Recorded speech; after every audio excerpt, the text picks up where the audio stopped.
Hello and welcome to The Perspectrum. I'm Michael Bloom. And I'm Nathan Seelove. Tonight we have a very exciting episode. First of all, I need to shout out Josh Greenfield and Nathan for recording an episode in my absence. Last week I thought it was a really nice episode and I really appreciated being able to take the time off. Yeah. And then this week we're bringing a great episode. We're starting off talking about updates about the war in Ukraine and the Russian invasion. And then in our second segment, we're going to be talking about the Republican commitment to America, which is the closest thing that they've created to a party platform since 2016. And which, I mean, you know, we're making some progress. All right. Yeah, you actually recognize that the word policy exists as a part of politics. So congratulations. We want to give them credit for that. Yeah, that's huge. That's huge. And then finally, we have probably the most exciting part of the episode is our third segment. We have an interview with Jennifer Lewis, who is a mental health worker and running for a seat in the House of Representatives representing the 6th District in Virginia. And so we've got an interview with her. And hopefully she wins. Yeah. It was a great interview. I really hope you like it. But speaking of things that are liked, except the opposite of liked, what are the COVID numbers? Yeah. So we don't like COVID. Just that's our official position on the pod. Not a fan. Not a fan. 0 out of 10. Would not recommend. Yeah. Once in 100 years, tops. 1 star on Yelp. So far worldwide, we've had 625 million total cases, with average daily cases over the last 7 days of 391,000. Now, to put that into a little bit of perspective, 2 weeks ago, last time I was on the show, that number was 530,000. So it's gone down pretty significantly in the last 2 weeks. In terms of total deaths, we've hit 6.55 million total deaths worldwide, with average daily deaths over the last 7 days of 1,086. In terms of vaccination, we've hit 68% of the world's population with 1 dose, which is pretty similar to what we've seen over the past few weeks. In the U.S., we've hit 98.3 million total cases, with average daily new cases of 27,000. And in terms of death, we've hit 1.085 million deaths, with average daily deaths of 202. And in terms of vaccination, 79.6% of the U.S. population has at least 1 dose. So that's your COVID update. It's hard to do too many takeaways from the numbers these days because they're so steady and they're not nearly as scary as they once were. Yeah. I've missed you, though, because doing the COVID numbers is very awkward, and I'm bad at reading numbers. And I also, I don't have all the I don't do all of the intricacies that you do, which I probably should, but I'm not as smart as you in that regard. No. I just have been doing this for 100 episodes. And maybe if it continues to be steady, maybe it's something that doesn't need to continue at some point. But for now, I think, we should continue to treat the COVID pandemic as serious. Mm-hmm. I was sick this week. It was not COVID. I did get a negative test, actually 2 negative tests. So it was not COVID, but we should still be taking it relatively seriously. Yeah, for sure. Speaking of things that we should be taking seriously, Michael, let's talk about the Russia-Ukraine situation.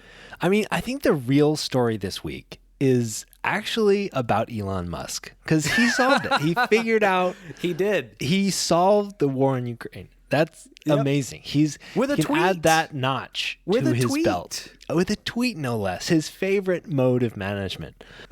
If only Trump could tweet like Elon Musk, we would have had world peace. Yeah. How much shitty foreign policy has occurred over tweet? So this is like totally ironic. We're absolutely being sarcastic. Elon Musk, stay in your fucking lane. There was like a foreign minister in Ukraine that tweeted to Elon Musk and basically just said, kindly please fuck off. Yeah, Ukraine's ambassador to Germany. It was like, fuck off is my very diplomatic reply to you. But what might be more condemning of his position than that is that a Kremlin spokesperson said, "We consider it very positive that such a person as Musk is looking for ways out of a situation around Ukraine." Like, dude, see who you're in bed with there, Musk. Exactly. I mean, to be fair, like his whole plan was like, what if we just stopped now? Russia, you get to keep everything. Ukraine, you lose all that shit. Yeah. And we call it good. Yeah. It was a shitty plan. Stay in your lane, buddy. Like, stick to electric cars and insulting Bernie Sanders on Twitter. Exactly. Especially because, like, why at this point would, like, what incentive does Ukraine have to come to the negotiating table? They're kicking ass. They are. And one of the things that we're going to talk about, they're actually launching attacks on Crimea, which was annexed in 2014 by Russia, was originally a part of Ukraine. But they're starting to attack Crimea. They're starting to regain territory that they lost, or attempts to retake territory that they lost in 2014. Yeah. It's badass. So let's do kind of a level set. So we're 7 months into Russia's invasion of Ukraine. Ukraine claims that like 50,000 Russian soldiers have been killed. Moscow claims it's like 6,000. The U.S. has estimates about 25,000 or so, but it's like way larger than Ukrainian casualties.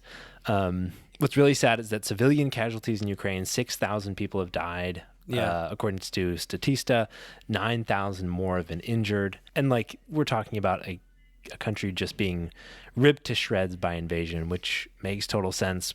And that's the thing, like, all celebrations on the part of Ukraine are relative. It's relative to being invaded by a hostile nation. Yeah. We've done plenty of segments in which we've talked about the serious nature of the real lives that are being destroyed in various different parts of Ukraine, Ukrainian cities, the countryside of Ukraine. Yeah. We've spent a lot of time talking about that. So when we celebrate that, when we celebrate what's going on right now, it again, as Michael said, it should be recognized that we should also stop and take a minute to recognize the people that have lost their lives meaninglessly in this war that's just being carried out by a demagogue who decided one day that his penis wasn't big enough. Yeah, exactly. And he was like, you know what would add to it? A whole country. Yeah. Yeah, exactly. And the U.S. has been holding up its end of the bargain. So at this point, it's committed to providing about 44 billion euros worth of aid. So euros is just you compare to what the EU has also provided, which is about $10 billion in financial aid, $9 billion in humanitarian aid, and like $25 billion or so in military aid. And, you know, that aid, along with from EU organizations as well as EU nations, has been like very key, specifically like in more advanced weapons and more advanced like intelligence collaboration has been really key in enabling Ukraine to not only rebuff the invasion of Kiev, but also like starting to actually have like a string of successes on a counteroffensive, pushing Russia, like Russian forces, further into the east and the south, which are, you know, regions where they've had a lot of control. Yeah, and it's gotten so desperate that Russia has actually expedited and extended its drafting. Yeah, and according to the Russian government, over 200,000 new Russians have been drafted into the army since Putin's recent decree. But put on top of that, according to Forbes, an estimated 400,000 Russians have fled to nearby countries like Georgia, Mongolia, and Kazakhstan. Yeah, specifically to avoid the conscription. To avoid conscription. Yeah. Because here's the thing, and this is one thing that Michael and I have said many times over. The enemies in this conflict are not the people of Russia. It's not the civilians in Russia, all right? It is the government leaders. The people of Russia do not want this war. And the fact that 400,000 Russians, according to this estimation, have been willing to leave their homes to avoid fighting in this meaningless conflict should emphasize that, should demonstrate that. And what's been really interesting about this mass migration is that in a lot of Central Asian countries, there's actually this history of people from Central Asia immigrating to Russia and facing persecution, facing xenophobia. And there's been a lot of expectation that when Russians come back to Central Asia, which a lot of these Central Asian countries have been deeply hurt by Russia in the past, by the Soviet Union in the past, due to imperialism, there was this expectation that there would be a huge escalation of tension between all of these Russians and the native individuals from each of these countries. And while there is some evidence that there is certainly some animosity, for the most part, a lot of these countries have actually welcomed these people with open arms. And they've been rushing to provide services, food, housing to these people who have been fleeing, which I think America should probably take note and maybe stop treating your neighbors on your southern border with such animosity, because, I don't know, maybe a disaster might happen here someday and you might be forced to immigrate, and maybe you don't want them to be thinking, hey, you're one of those Americans that have been super racist against us for like literally forever. I just think that that's kind of an interesting bit of poetic justice, but also it is really great to see that a lot of these people are being welcomed with open arms. There is precedent among the United Nations to have a special designation for people that are escaping a draft by an authoritarian government that would not necessarily be considered refugees because there's not a war going on, but because they're escaping an oppressive government and a draft that's implemented by them, there is a special designation that gives them not exactly refugee status, but a similar type of status. That's really interesting. Yeah, I mean, just the sheer volume of people that are fleeing Russia, like, astounded me. So like, Putin came out and said they were going to be trying to conscript about 300,000 people. So far, they've actually signed up like 200,000. To put that into perspective, at the start of the invasion, they had about 190,000 troops along the Ukrainian border. About 25,000 have been killed. So, like, if all 200,000 of these flood into the region, that's really significant. That's like doubling the size of their force in the area. But the fact that, people are fleeing, to your point, Nathan, like, one thing we can't forget, and we talked about this at length in one segment about Russia, is just the level of like propaganda that's going on in Russia right now, not only from the Kremlin, but also from like state and state supporting news outlets and all this stuff. And so, like, there have been a bunch of polls that show like support from the Russian people, and one, like, you're in an authoritarian regime, like, every single poll during that a you war, put out like, there not is a great, going, like, is should immediately be questioned. Yeah. I mean, But secondly, a big part of Putin's message within Russia has been focused on like, hey guys, like, don't worry about this Ukraine thing. Like, it's very important for us to win, but it shouldn't disrupt your daily lives. It's like we're just, we're going to take care of our business over in Ukraine and don't worry about it too much. But the fact that he's now doing this draft, doing the conscriptions, and that they're like losing so many troops, it has the potential to really turn the tide of public opinion in Russia. And I think that's like a really important thing, because to your point, Nathan, like, not only is it that the people of Russia are not our enemies, I think the people of Russia are probably our greatest allies when it comes to trying to end this conflict. That's a good point. Reaching them, getting their public opinion to change. Honestly, getting the public opinion to change of the oligarchs in Russia, like, is really, really important. And so, like, one, we shouldn't demonize them. Two, we shouldn't demonize them even if they've fallen prey to this disinformation campaign by the Russian government. But, three, like, we should do everything that we can to make them see that, one, that this war is unnecessary, but it's also really costing them. And I was reading one article about a Ukrainian effort. Specifically, it focuses on like one Ukrainian soldier, but his role is to collect Russian dead soldiers. And people literally, he has a reputation, people literally call him when they find bodies so he can go and find them. He bags and tags them, looks for identification with the intent to ultimately send these remains back to Russian families. Oh, wow. Part of that reason is like, hey, like, we'll give you back your dead, please give us back ours. But part of it is also that information campaign that's making it clear to them, clear to the Russian people, the true cost of this war. Yeah. Well, because Russia is very obviously lowballing the numbers whenever they talk about the amount of Russians that have died. Seriously. And it's a lot more difficult to do that when you have families that are actually receiving their dead. Yeah.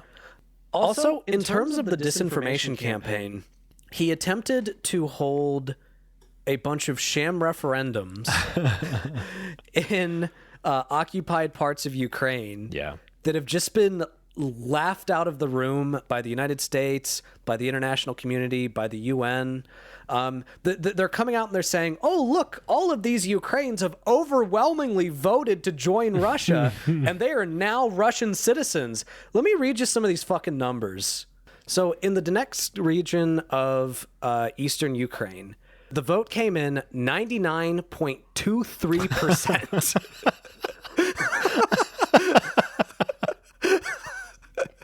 Oh my God. And then in the Luhansk region, it was 98.24%. Oh my God. In favor of being Russian. More people voted for Russia than like voted for like clean drinking water or like. Yeah. Here's the thing. If I put a picture of the cutest puppy in the world on Facebook or on Twitter and I did a poll, you could not find 99% of people agreeing that picture was cute. You cannot find 99% of any population agreeing on anything, on fucking anything. I mean, you could have at least tried to make it believable. You could have been like, oh, it was 60%. Like 60% is overwhelming, but you know. Yeah, it clearly doesn't account for the troll quotient, which is like at any given population, 5% of people will vote no just to fuck with you. So yeah, exactly. So like, what the actual? Yeah, I mean, it's laughably ridiculous. You can't even like. I don't even understand how any reasonable person could look at those numbers and think that they were even remotely accurate. Yeah, the thing that they were even remotely done by casting a vote. Yeah. And even if it were a vote, let's remember these 4 regions of Ukraine are under military occupation by an authoritarian government. And it makes me wonder what happens to the less than 1% that did not want to join Russia, where they just next time they do the vote, it's 100%. As sad as that might be. Yeah. Oh God. And what's funny though is there were some of these regions that actually ended up getting recaptured by Ukraine after the referendum had passed, and there were apparently some facets of the population that straight up did not know about the referendum. And so like troops would be coming in being like, all right, so you're no longer annexed by Russia, and they would be like, wait, we were annexed by Russia? News to me. Yeah. The thing is like, so I was thinking about this a little bit. So, you know, it's been a really interesting like path that Russia has gone about trying to justify to themselves and to the world like their reasons for invading Ukraine. And like this is very consistent with one of their claims, which is that in truth, like much of Ukraine wants to be Russian is one of their claims. And that the people that want to be part of Russia are being attacked, abused by the Ukrainian government. And so like it's interesting to see them like continue to try to do this kind of theater, and you kind of wonder what it's for. But what's not in question at all is that the annexation of these 4 regions is for a very particular purpose. So like when I first heard about that, I was like, you know, why do we care if Putin has annexed these regions? Like no one recognizes that. Like he can annex like the moon, but that doesn't make it his, you know? But like, this is actually way more serious than that, because it's just another way for him to justify further escalations of the conflict. So one of the things that he's repeatedly kind of said And one of the claims that he's made from the beginning is that really this war is about protecting sovereign Russian soil, right? This is about threats by NATO and the West to, the Russian border. But what he's doing by annexation is he's extending that Russian border. Yeah. He's able to say now, like, if the counteroffensive from Ukraine continues to try to move Russia out of these 4 annexed regions, that they're now attacking the territorial integrity, quote, of the country. And they're threatening that, which gives him another justification to escalate. And one of the things that he has said that makes this like even more worrying is that he's said multiple times that threats directly to Russia could be met by like all out, escalation of armament and like basically statements that amount to the use of nuclear weapons. Yeah. And he's been pretty firm about that. And he's also warned us that he's not bluffing about the use of tactical nuclear weapons. Now, I do want to make one thing clear. Tactical nuclear weapons aren't exactly what we normally think of when we think of nuclear weapons. Totally. Usually when we think of nuclear weapons, we think of like a bomb that'll destroy an entire city. Mm-hmm. That's not what a tactical nuclear weapon is. A tactical nuclear weapon is going to create a lot of devastation, but not the type that levels an entire city. Totally. That being said, it is a pretty drastic measure to take, and the use of tactical nuclear weapons would still push the world closer and closer to a nuclear war. Yeah. And Joe Biden has laid down pretty firmly that is a red line and that shit's going to happen if you do that, which that kind of concerns me because humanity will not survive a nuclear war between Russia and the United States. So Putin needs to shut the fuck up if he wants the continued existence of humanity, which I don't know. He probably doesn't care. Yeah. No, I think you're right. I was reading one analysis of this by a guy named Franz Stefan Gady, a senior fellow with the International Institute of Strategic Studies in London. And he said, quote, "From a purely military perspective, nuclear weapons would not solve any of Vladimir Putin's military problems. Yeah. To change the operational picture, one single attack would not be enough and would also not intimidate Ukraine into surrendering territory. It would cause the opposite. It would double down Western support, and I do think there would be a U.S. response." So that's like his analysis. And I think that that's accurate. But I don't think that necessarily gives me confidence that we won't head down that path for this particular reason, right?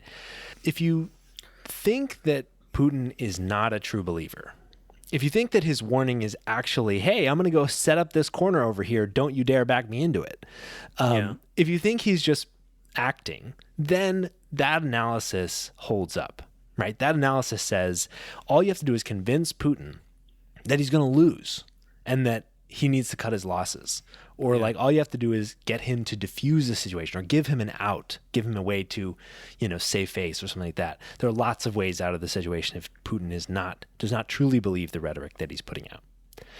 But the real worry is that if he does believe what he's saying, if he does believe it when he says things like that this war is of existential importance to Russia, if he truly believes that it's not just against Ukraine, but also all of the West, and that if they lose this war, it will be the end of Russia. Because if he truly believes that, if his choice is truly win in Ukraine or Russian collapse, then at the point when it's unwinnable, he just becomes a rabid dog off the leash rather than someone you can reason with and someone you can de-escalate.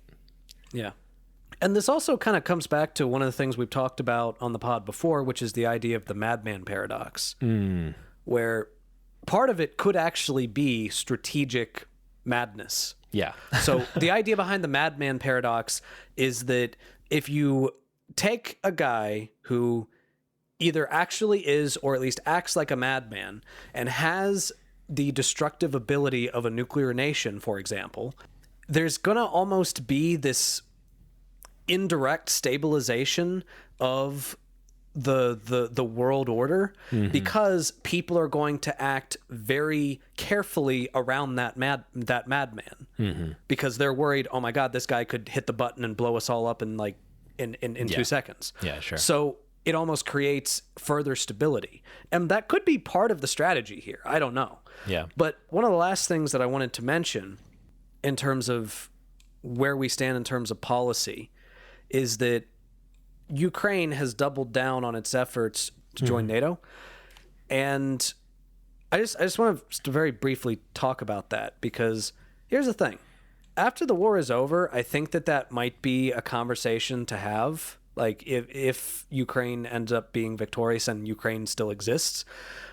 But right now, them joining NATO would basically just be automatically World War III. Yeah. Because if they joined NATO right now while Russia was invading them, we would be obligated to join in that war, which would be World War III. Yeah. So I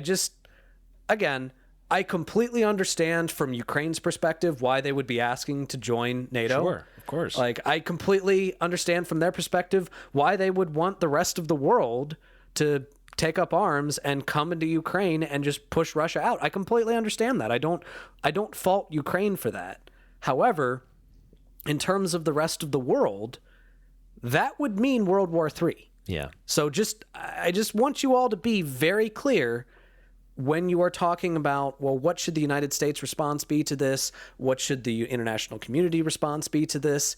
Ukraine joining NATO right now would mean World War III. Yeah. I think in that way, I've actually been pretty impressed with the U.S. response, both in terms of its restraint and also in terms of its support. Like it's putting pressure on the points where we can afford to put pressure. It's providing support and powerful weapons to Ukraine. It is providing very effective counterintelligence cooperation with Ukraine, including like collaboration on Ukrainian military strategy, is putting pressure on the Russian people and Russian oligarchs to undermine support from the war via sanctions. Vladimir Putin is doing us favors, of course, undermining public opinion and international opinion of Russia in terms of support for this war. And I think those are all the areas where we can safely put pressure without us risking significant escalation from our side, because ultimately, our goal is to get Russia to go the fuck home and diffuse the situation as quickly and effectively as possible. And the more we escalate, the more tempting it is to do a bunch of mano a mano, frustrated, dick measuring, the worse the situation is going to be. So I've been pretty impressed by the U.S. response. I hope that we're able to continue to walk that line, and I hope that the bottom is just going to fall out from under Vladimir Putin.